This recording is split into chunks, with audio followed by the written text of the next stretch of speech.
এর একটা বড় কারণ হচ্ছে যে 54 বছর ধরে দেশ স্বাধীন হয়েছে, এখানে যে দল যখনই তারা ক্ষমতায় এসেছে, এক এক দল এক একবার দুইবার তিনবার চারবার পর্যন্ত এক এক দল ক্ষমতায় আসছে, কিন্তু আসলে মানুষের আসল যে তাদের নাগরিক অধিকার, তাদের জনগণের যে প্রত্যাশা, সেটা তার পূরণ হয়নি। এমনকি যেই বিষয়গুলোর ভিত্তি করে দেশ স্বাধীন হয়েছিল সেগুলো মানুষের পূরণ হয়নি, অর্থাৎ স্বাধীনতার সুফল তারা পায়নি।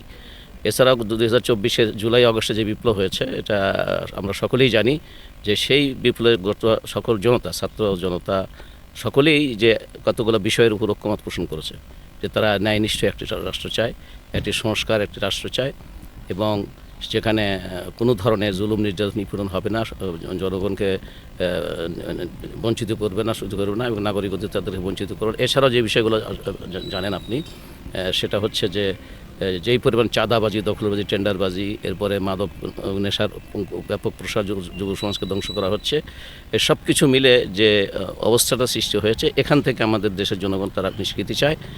এই কারণে আমার কাছে মনে হয় যে তারা বাংলাদেশ জামাত ইসলামকে এর আগে হয়তো দেখার সুযোগ হয়নি, কিন্তু আসলে তারা এখন নিজেদের দেশের স্বার্থে, দেশের উন্নয়নের সাথে নিজেদের স্বার্থে যেই বিষয়গুলো তারা ভাবে আসছিল, তারা দেখছে জামাত ইসলামের কর্মসূচিতে সেই বিষয়গুলি আছে।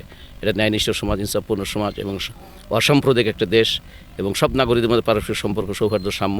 তো এর ভিত্তি তারা চায়, এটা আমাদের মধ্যে তারা পেয়েছে। এই জন্য আমার কাছে মনে হয় যে আমি যদিও এখানে নতুন প্রার্থী হিসেবে গেছি, কিন্তু আমার কাছে মনে হয়েছে তারা এ কারণেই এবার তারা মনে করেছে জামাত ইসলামী হচ্ছে একমাত্র দল অথবা দল যারাদের মাধ্যমে আমাদের প্রত্যাশা পূরণ হবে।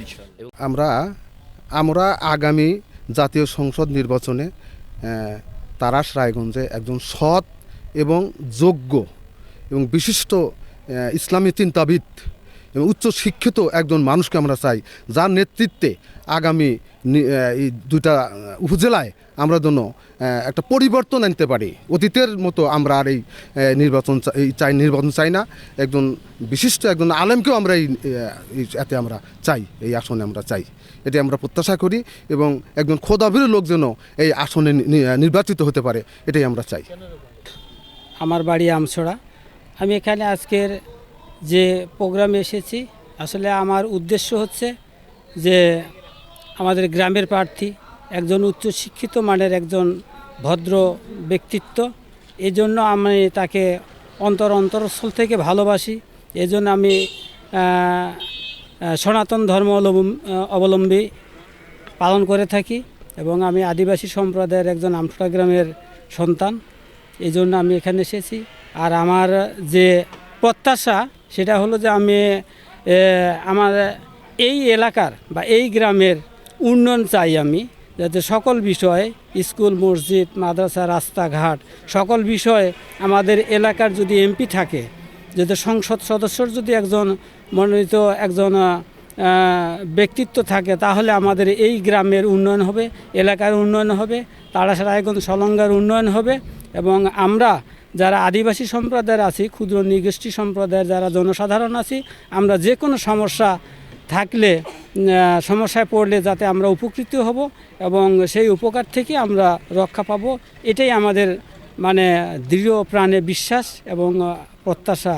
তাই আমরা এখানে আজকে এসেছি যে আমরা আসলে তাকে ভালোবেসে আমরা ভোট দিব, দাঁড়িপাল্লা মার্কে আমরা ভোট দিব।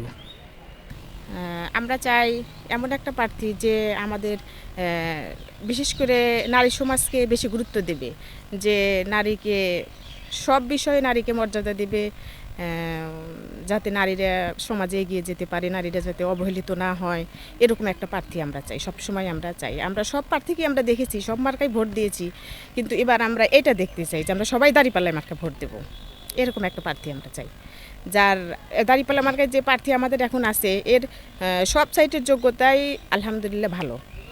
আমরা সেজন্য আমরা সবাইকে দাঁড়িপাল্লায় ভোট দিতে বলছি, এবং আমরাও দেব, সবাই দেবেন, এটাই আমাদের কাম। এই জন্য আমরা দাঁড়িপাল্লাকে বেছে নিয়েছি।